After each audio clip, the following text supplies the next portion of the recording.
NCP যদি মনে করে যে আমরা অনেক বড় হয়ে গিয়েছি, আমাদের আর কারোর প্রয়োজন নাই, তাহলে তারা ভুল করবে। ওবায়দুল কাদের বলতো, বঙ্গবন্ধুর কন্যা কখনো পালায় না, হাসিনা কখনো পালাবে না। সে হাসিনা পালিয়েছে না? সরকার তার নিজের প্রোটেকশনের জন্য আওয়ামী লীগের যারা গুন্ডা পান্ডা রয়েছে তাদের হাত থেকে নিরাপত্তা নিশ্চিত করার জন্য বিএনপি জামাত এনসিপিকে নিয়ে গেছে। আওয়ামী লীগ তার নিজের ধ্বংস নিজে ডেকে আনলো। হাসিনা এবং তার দল বাংলাদেশের রাজনীতি করার সুযোগ নাই। সরকারের মনোযোগের অভাব রয়েছে, আন্তরিকতার অভাব রয়েছে। যাদেরকে নিয়ে গেছে তাদের নিরাপত্তা নিশ্চিত করতে পারেনি, শুধুমাত্র নিজের নিরাপত্তা নিশ্চিত করেছে। তা আমার কাছে মনে হয় যে সরকারের মধ্যে এক ধরনের ফ্যাসিবাদের দোসররা ঘাপটি মেরে আছে। দেশের নাম্বার 1 ট্রেডিং অ্যাপ নিফটি ফার্স্টে পাচ্ছেন ট্রেডিং এর সব সুবিধা, dual exchange access, company analysis, portfolio তৈরি করা সহ আরও অনেক ইউনিক ফিচারের সাথে ট্রেড করতে ডাউনলোড করুন এক্ষুনি।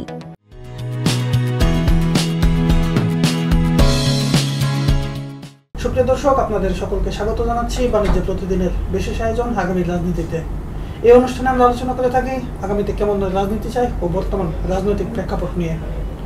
সঙ্গে আছে আমি নজরুল ইসলাম। আজকে অতিথি হিসেবে আমাদের স্টুডিওতে রয়েছেন গণ অধিকার পরিষদের সাধারণ সম্পাদক জনাব রাশেদ খান। আমাদেরকে সময় দেওয়ার জন্য আপনাকে অসংখ্য ধন্যবাদ। আপনাকে ধন্যবাদ। আপনার সঙ্গে প্রথম বসা হয়েছে, এর আগে আমরা বেশ কয়েকজনের সঙ্গে কথা বলেছি এই গণ অধিকার পরিষদের সাম্প্রতিক যে বিষয় একীভূত হওয়া নিয়ে। তো এই বিষয়টা আপনার কাছে শুরুতেই জানতে চাই, আপনারা কোন প্রসেসে, কোন প্রক্রিয়ার মাধ্যমে এনসিপির সঙ্গে একীভূত হওয়ার আলোচনায় এগিয়ে যাচ্ছেন? ধন্যবাদ। বাণিজ্য প্রতিদিনের সকল দর্শকবৃন্দকে গণ অধিকার পরিষদের পক্ষ থেকে শুভেচ্ছা। এনসিপির যারা নেতৃত্ব পর্যায়ে রয়েছে এবং যারা নেতাকর্মী এবং আমাদের দলের যারা নেতৃত্বস্থানীয় এবং যারা নেতাকর্মী, আমরা কিন্তু দীর্ঘ সময় একসাথে রাজনীতি করেছি। 2018 সালের কোটা সংস্কার আন্দোলন, 19 সালের ডাকসু নির্বাচন, নরেন্দ্র মোদীর আগমন বিরোধী আন্দোলন, এরকম অসংখ্য আন্দোলন আমরা একসাথে করেছি। যে কারণে এনসিপির নেতৃবৃন্দের সাথে আমাদের একটি আত্মিক বন্ধন বলা যায়, বা আপনার রাজপথের সম্পর্ক, সেই সম্পর্কের জায়গাটা রয়েছে। তো এই জায়গা থেকে বিশেষ করে নুরুল হক নূর যখন আক্রান্ত হলো হাসপাতালের বিছানায়, তখন তাদের অনেকে তো দেখতে গেল, নাহিদ ইসলাম থেকে শুরু করে আক্তার হোসেন, আমাদের নেতাকর্মীরাও ছিল। তো তখন আলাপচারিতা আসে যে আমরা মনে হয় আলাদা না থেকে একসাথে কাজ করি।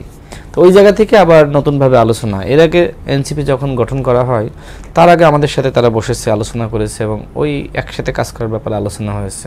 তবে সেই সময় কোনো সমাধান হয়নি। এখন আবার নতুন করে আলোচনা শুরু হয়েছে। আমাদের মধ্যে একটি ইতিবাচক বৈঠক হয়েছে, যেখানে এনসিপির শীর্ষ নেতৃবৃন্দ এবং আমাদের দলের শীর্ষ নেতৃবৃন্দ ছিল। এবং সেই বৈঠকের পরে আমরা মোটামুটি সবাই ইতিবাচক বা পজিটিভ কথাবার্তা বলছি এবং এখনও পর্যন্ত আলোচনা চলমান। বিশেষ করে নুরুল হক নূর যেহেতু সিঙ্গাপুরে গেছেন চিকিৎসার জন্য, আক্তার হোসেন জাতিসংঘ সেখানে প্রধান উপদেষ্টার সাথে সফরে গেছেন, সব মিলে তারা ফিরলে হয়তো আমরা আবার বসবো, আলোচনা করব। তবে ইতিমধ্যে তাদের কেউ কেউ আবার গণমাধ্যমে বলছে আমরা নাকি এনসিপির সাথে যোগদান করব এবং আক্তার হোসেন, নাহিদ ইসলাম তারা নেতৃত্বে থাকবেন এবং তাদের যে বিদ্যমান কাঠামো রয়েছে সেটা মেনেই। আসলে এটি সঠিক না। আমরা আমাদের জায়গা থেকে প্রস্তাব দিয়েছি, তারা প্রস্তাব দিয়েছে, এটা এখনও পর্যন্ত আলোচনার মধ্যে আছে। যদি তারা আন্তরিক হয়, স্যাক্রিফাইস করতে পারে এবং তারা যদি মনে করে যে বড় হওয়া দরকার সবাইকে সাথে নিয়ে, যেটি প্রেসিডেন্ট জিয়াউর রহমান করেছিলেন। তিনি তো প্রথমে আপনার জাগদল, এরপরে জাতীয়তাবাদী ফ্রন্ট, এরপরে এই দুইটাকে বিলুপ্ত করেই কিন্তু তিনি বিএনপি গঠন করেন। তো এই বিএনপি এত বড় দল কেন হলো? কারণ বিভিন্ন দলের সমন্বয়ে, বিভিন্ন ব্যক্তি, গুরুত্বপূর্ণ স্টেক হোল্ডার, তাদের সমন্বয়ে কিন্তু বিএনপি গঠিত হয়। ঠিক একইভাবে এনসিপি যদি মনে করে যে আমরা অনেক বড় হয়ে গিয়েছি, আমাদের আর কারোর প্রয়োজন নাই, তাহলে তারা ভুল করবে। বরং বিভিন্ন স্টেক হোল্ডার যারা রয়েছে তাদেরকে সাথে নিয়ে যদি বড় কিছু করার চিন্তা করে, তো সেক্ষেত্রে অনেক বড় দল হওয়া সম্ভব। দেখেন, এই যে আওয়ামী লীগের পতনের পরে মধ্যপন্থী রাজনীতির এক ধরনের শূন্যতা তৈরি হয়েছে। একদিকে বিএনপি, অন্যদিকে ইসলামিক দলগুলোর এক ধরনের উত্থান। মানুষের মধ্যে এক ধরনের চিন্তার জায়গা আছে যে যেহেতু আওয়ামী লীগের পতন, একটি রাজনৈতিক শূন্যতা তৈরি হয়েছে, এই শূন্যতা আসলে কে পূরণ করবে? এনসিপি গণ অধিকার পরিষদ যদি এক হতে পারে তাহলে এই শূন্যতা পূরণ করা সম্ভব। অন্যথায় আসলে ওই রাজনৈতিক যে গ্যাপ সেটা কিন্তু থেকেই যাবে। আপনার কি আসন্ন জাতীয় সংসদ নির্বাচনকে সামনে রেখে একটি বড় ধরনের রাজনৈতিক শক্তি হিসেবে আবির্ভূত হওয়ার আশঙ্কা থেকে কি, আকাঙ্ক্ষা থেকে কি এক হওয়ার জন্য প্রচেষ্টা চালাচ্ছেন কিনা? না, আসলে নির্বাচন আমাদের কাছে মুখ্য বিষয় না। আমাদের কাছে মুখ্য বিষয় হলো রাজনীতি। অর্থাৎ আমরা যদি এক হতে পারে তো সেক্ষেত্রে এনসিপি প্লাস গণ অধিকার পরিষদ নতুন দল হতে পারে, অথবা এনসিপি এবং গণ অধিকার পরিষদের মধ্য থেকে নতুন দল না হয়ে এই দুটি দলের মধ্য থেকেই আমরা আসলে যে কোনো একটিকে সিলেক্ট করতে পারি। এবং নেতৃত্বের জায়গায় আমাদের জায়গা থেকে যে প্রশ্ন ছিল, যে মানে যে প্রস্তাব ছিল যে নুরুল হক নূর এবং নাহিদ ইসলামের নেতৃত্বেই নতুন পার্টি হোক, তো সব মিলে আসলে নির্বাচনের চিন্তার জায়গা থেকে না, মূলত আমরা যদি এক হতে পারি তাহলে বড় হতে পারবো, একসাথে কাজ করতে পারবো, মানুষের আকাঙ্ক্ষার বাস্তবায়ন করতে পারবো। এই তারুণ্য কেন বিভাজিত? মানুষের প্রশ্ন আছে কিন্তু ডাকসু নির্বাচনে, চাকসু নির্বাচনে মানুষ কিন্তু যেটি মনে করেছে যে তারা তো বিভক্ত, তারুণ্য দুই দিকে বিভক্ত। তো এই তারুণ্য যদি এক হতে পারে, একসাথে কাজ করতে পারে, তাহলে আরও অনেক সংগঠন, অনেক ব্যক্তি পর্যায় থেকে অনেকে কিন্তু আমাদের দিকে যুক্ত হবে, আসবে, একটা জোয়ার তৈরি হবে। যে নতুন দলের আলোচনা চলছে, এই দলের নাম কি হবে? আপনারা কি কোনো প্রস্তাবনা দিয়েছেন? আমি কিন্তু আপনাকে আগেই ক্লিয়ার করেছি যে নতুন দল বলতে এনসিপি প্লাস গণ অধিকার পরিষদ। আপনি তো এর আগে বললেন যে যখন বিএনপি গঠিত হয়, জাগো দল সহ বিভিন্ন দলকে সম্মিলিত করে তারপর কিন্তু বিএনপি গঠিত হয়েছে। এখন যদি এনসিপি গণ অধিকার পরিষদ নতুন করে একত্রিত হয়, সেক্ষেত্রে আপনারা নতুন কোনো দলের নাম দিবেন কিনা? আর যদি গণ অধিকার পরিষদের আন্ডারে চলে আসে বা গণ অধিকার পরিষদে এসে তারা মিলিত হয়, তারা মানবে কিনা? আপনারা যদি এনসিপিতে চলে যান, সেক্ষেত্রে আপনাদের কোনো প্রশ্ন থাকবে কিনা? দেখেন, আমি কিন্তু মনে হয় আমার যে আগের প্রশ্ন আপনি হয়তো করেননি, আমি কিন্তু উত্তর দিয়ে দিয়েছি।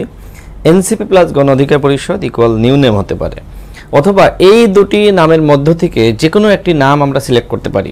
এটা আলোচনা চলছে, এখন কি হবে সেটা আমি এখন বলতে পারছি না।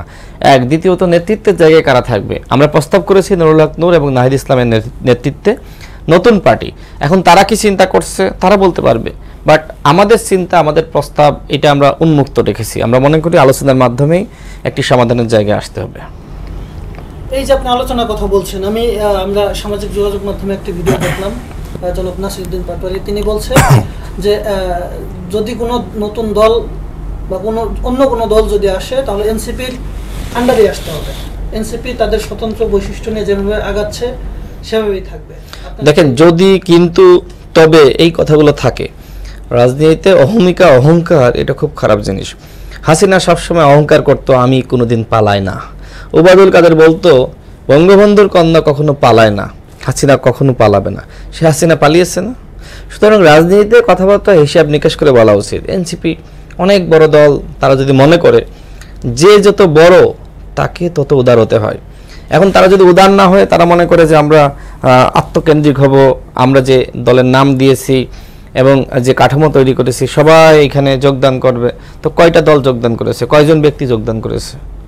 এতদিন তো এনসিপির অনেক বড় হওয়ার কথা ছিল, তাই না? অভ্যুত্থানের নেতৃত্ব নিজেদেরকে তারা দাবি করে, তো সেটা তো হয়নি। নাহিদ ইসলাম নিজেই স্বীকার করেছেন যে আমাদের যে সম্ভাবনা ছিল তার পুরোটা আমরা বাস্তবায়ন করতে পারিনি। তো সেক্ষেত্রে এই সবাইকে নিয়ে যদি তারা ভালো কিছু করার উদ্যোগ নেয়, আমাদের উদ্যোগ আছে, আমাদের আন্তরিকতা আছে, তাহলে বড় কিছু হবে।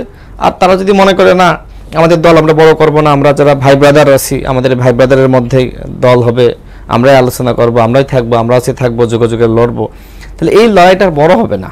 গণ অধিকার পরিষদ মনে করে সবাইকে নিয়ে লড়াই করতে হবে। যারা তারুণ্য ছিল এদিকে সেদিকে বিভিন্ন জায়গায় রয়েছে, তাদের সবাইকে একটা জায়গায় আনতে হবে। এই উদ্যোগ আমরা নিয়েছি। আমরা জানি না কতটুকু সফল হব, বাট আমরা চেষ্টা করছি। গণ অধিকার পরিষদের সভাপতি জনাব নুরুল হক নূরের অবস্থা সম্পর্কে আপনার কাছে জানতে চাই। নুরুল হক নূর এখন এই মুহূর্তে সিঙ্গাপুরে অবস্থান করছেন। তিনি আশাবাদী তিনি দ্রুতই সুস্থ হয়ে যাবেন, হয়তো আরও সপ্তাহ দুয়েক লাগতে পারে। এরপরে তিনি আবারও রাজপথে ফিরবেন, আবারও অগ্নিঝরা বক্তব্য রাখবেন, জনমানুষের আকাঙ্ক্ষা বাস্তবায়নে তিনি কাজ করবেন। দেখেন, যে ধরনের বর্বরতা, যে ধরনের হামলা হয়েছে, এমনকি আমাদের কার্যালয়ের সামনে শুধুমাত্র আমরা প্রেস ব্রিফিং করছিলাম সেখানেই না, আমাদের কার্যালয়ের ভিতরে হামলা করা হয়েছে। যারা বাথরুমে আশ্রয় নিয়েছিল তাদের উপরে দরজা ভেঙে ভেঙে হামলা করা হয়েছে। এটা অনাকাঙ্ক্ষিত। তারপরেও আমরা কিন্তু ঘুরে দাঁড়াচ্ছি। আমাদের যারা অসুস্থ হয়েছিল তারা কিন্তু কিছুটা সুস্থ হয়ে আবার কিন্তু রাজপথে নেমেছে। আমি আশা ব্যক্ত করছি নুরুল হক নূর খুব শীঘ্রই তিনি আবারও রাজনীতিতে তিনি ব্যাক করবেন। বিএনপি, জামাত এবং এনসিপি এদের এই তিনটি রাজনৈতিক দলের সিনিয়র নেতৃবৃন্দদের নিয়ে হচ্ছে প্রধান উপদেষ্টা যুক্তরাষ্ট্র সফরে গেছেন। এই সফরকে আপনি কিভাবে দেখছেন? না, এটা তো আসলে এক ধরনের বৈষম্য। তারা সবসময় বলেন যে ইনক্লুসিভ, অন্তর্ভুক্তিমূলক, নারীদের অনেক সম্মান করেন, অনেক কথাবার্তা বলেন, মানে সবসময় আপনার আমাদের পশ্চিমা বিশ্ব যে শব্দ, যে ভাষা, যে আচরণগুলো পছন্দ করে সেই ভাষায় তারা কথা বলেন, কিন্তু কাজে সেটি আমরা দেখি না। এই যে তিনটা দলকে তারা নিলেন কিসের ভিত্তিতে, কার সাথে আলোচনা করে? বাকিরা কি দল না? এটা দুঃখজনক। তবে জাতিসংঘে প্রধান উপদেষ্টা যারা সফর সঙ্গী ছিলেন তাদের সাথে যে ধরনের ঘটনা ঘটেছে এটা অনাকাঙ্ক্ষিত। মূলত সরকার তার নিজের প্রোটেকশনের জন্য আওয়ামী লীগের যারা গুন্ডা পান্ডা রয়েছে তাদের হাত থেকে নিরাপত্তা নিশ্চিত করার জন্য বিএনপি, জামাত, এনসিপিকে নিয়ে গেছে। এখন এনসিপির তো আসলে ওই ধরনের অবস্থান তৈরি হয়নি, বিএনপি জামাতের আছে। তারপরে ওই ধরনের ঘটনা ঘটলো, বিএনপি জামাতের কর্মীরা তাদেরকে প্রতিহত করতে পারলো না। এখন বিদেশ সেই কারণে কি আসলে তাদের পাসপোর্ট বাতিল হয়ে যাবে বা সিটিজেনশিপ বাতিল হয়ে যাবে এই কারণে হাঙ্গামায় জড়ায়নি, নাকি অন্য কোনো কারণ আছে? তো আমার কাছে সব মিলিয়ে মনে হয় যে জামাত এখানে আসলে কৌশলী অবস্থান নিয়েছে এবং বিএনপি তারা আসলে তাদেরকে বিভ্রান্ত করা হয়েছে। দেখেন, মহাসচিবের হাত ধরে একজন নিয়ে যাচ্ছে এদিকে, সে কিন্তু এইদিকে যাবে, অর্থাৎ এই গেট দিয়ে যদি যাই সমস্যা হয় না। তো সব মিলে বিভ্রান্ত সৃষ্টি করা হয়েছে। এই ধরনের ঘটনা ঘটানোর জন্য একটি পরিকল্পনা ছিল এবং এম্বাসির লোকজনের সাথে জড়িত। এই পরিকল্পনা কে কে ছিল? আমি তো বললাম এম্বাসির লোকজন ছিল, সরকারের মধ্যে আরেকটি অদৃশ্য শক্তি আছে, ফ্যাসিবাদের দোসররা আছে, তারা ছিল। এখানে বিএনপি মহাসচিব এছাড়া এনসিপির যিনি নেতা রয়েছেন জনাব আখতার হোসেন, তাকে উদ্দেশ্য করে বিভিন্ন ধরনের ভাষা ব্যবহার করা হয়েছে। এটিকে কিভাবে দেখছেন? আমি তো কোনোটাই ভালোভাবে দেখছি না। আমি মনে করি যে ধরনের ঘটনা ঘটেছে, এনসিপির একজন নারী নেত্রী, এনসিপির নেতা এবং বিএনপির মহাসচিব, তার সাথে তুতিকাটি করা হয়েছে এবং তাকে জুলাই সন্ত্রাস বলা হয়েছে। যদিও বিএনপি বলছে যে না, তাকে অপদস্থ করা হয়নি, কিন্তু আমি মনে করি এই ঘটনার মাধ্যমে পুরো বাংলাদেশকে আওয়ামী লীগ অপদস্থ করেছে। আওয়ামী লীগের আর ফেরার কোনো রাস্তা থাকলো না। এই ঘটনার পরে আওয়ামী লীগকে আর কেউ ফিরতে দিবে না, না বিএনপি, না জামাত, না গণ অধিকার পরিষদ, না এনসিপি। অর্থাৎ আওয়ামী লীগ তার নিজের ধ্বংস নিজে ডেকে আনলো। হাসিনা দেখেন, ওই যে মাস্তানরা, যুবলীগের মাস্তান যে এই ধরনের ডিম নিক্ষেপ করেছে, হাসিনা তার সাথে লাইভ কলে, ভিডিও কলে কথা বলেছে। তার মানে কি, এই জাতিসংঘের সামনে যে ধরনের ঘটনা ঘটেছে, যারা প্রধান উপদেষ্টা সফর সঙ্গী তাদেরকে যে অপদস্থ করা হয়েছে সেটা হাসিনার নির্দেশনায়। দেখেন হাসিনা কতটা ভয়ঙ্কর, কতটা বিকৃত মস্তিষ্কের। হাসিনা এবং তার দল বাংলাদেশের রাজনীতি করার সুযোগ নাই। প্রধান উপদেষ্টার এই সফরকে ঘিরে আওয়ামী লীগ বেশ কয়েকদিন আগে থেকেই প্রস্তুতি নিচ্ছিল এবং তারা বিভিন্ন সামাজিক যোগাযোগ মাধ্যমে ঘোষণাও দিচ্ছিল যে এখানে একটা অনাকাঙ্ক্ষিত ঘটনা তারা ঘটাবে। এখানে সরকার কেন প্রস্তুত নেয়নি? না, সরকার তো দেশের বাইরে প্রস্তুতি নিতে পারে না, তারা আইনশৃঙ্খলা বাহিনী নেয়, কিন্তু সরকার আমেরিকা প্রশাসনের কাছে বা জাতিসংঘের কাছে বিষয়টি জানাতে পারত এবং প্রধান উপদেষ্টা যেদিক থেকে বের হয়ে গেছে নিরাপদে, ঠিক ওই একই দিক থেকে যারা তার অন্যান্য সফরসঙ্গী রয়েছেন তারা বের হলে এই ধরনের ঘটনা ঘটতো না। অর্থাৎ সরকারের মনোযোগের অভাব রয়েছে, আন্তরিকতার অভাব রয়েছে। যাদেরকে নিয়ে গেছে তাদের নিরাপত্তা নিশ্চিত করতে পারেনি, শুধুমাত্র নিজের নিরাপত্তা নিশ্চিত করেছে।